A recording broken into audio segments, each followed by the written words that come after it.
Welcome to Touch, a podcast where stories ignite purpose. Here, we explore real-life and biblical stories that reveal what it truly means to live with purpose, especially as men navigate today's world.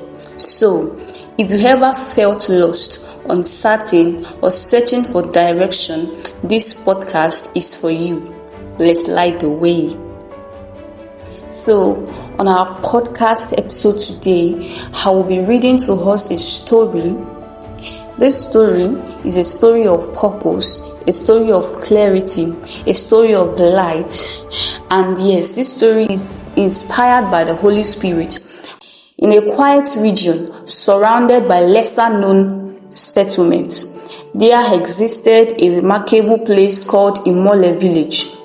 It was not just known for its name, but for its excellence.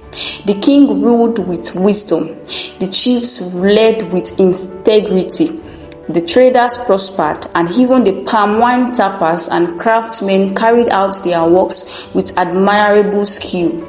Every individual, regardless of status, was competent in their craft, their homes, and their responsibilities.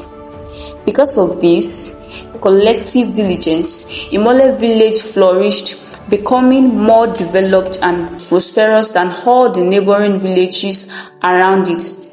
But success rarely goes unnoticed. The surrounding village, plagued by conflict and disunity, began to feel a growing discomfort.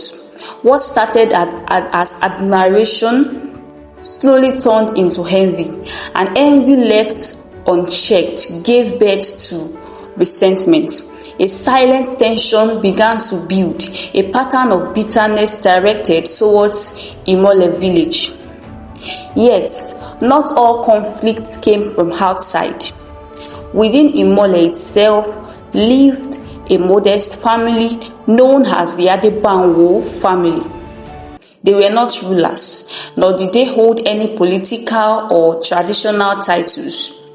They were simply a middle-class family, faithful, hardworking, and hopeful. They thrived quietly through their business and skill, much like others in the village. However, there was something different about them. In IMOLE village, every family served a god, one they could see, touch, and physically represent. To them, a god must be visible to be valid, but the Adebanwo family stood apart. They served a god who could not be seen, shaped, or touched, a god of faith. And yet, despite this, their lives reflected peace, progress, and quiet success. This difference stirred confusion and then rejection. How can a god you cannot see be real? The villagers would wonder. Because of this belief, many turned their backs on the Adebanwo family. What made it more unsettling was that the family remained confident, bold even in their faith.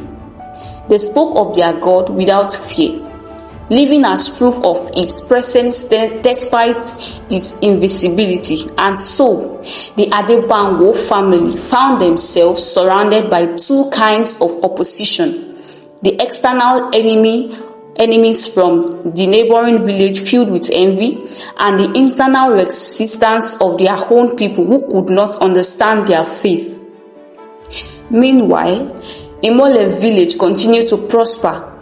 Its people believed strongly in their own ability, their skills, intelligence, and relentless hard work. Like the saying, a man diligent in his work shall stand before kings. They saw their success as the direct result of their labor, but they failed to see something deeper.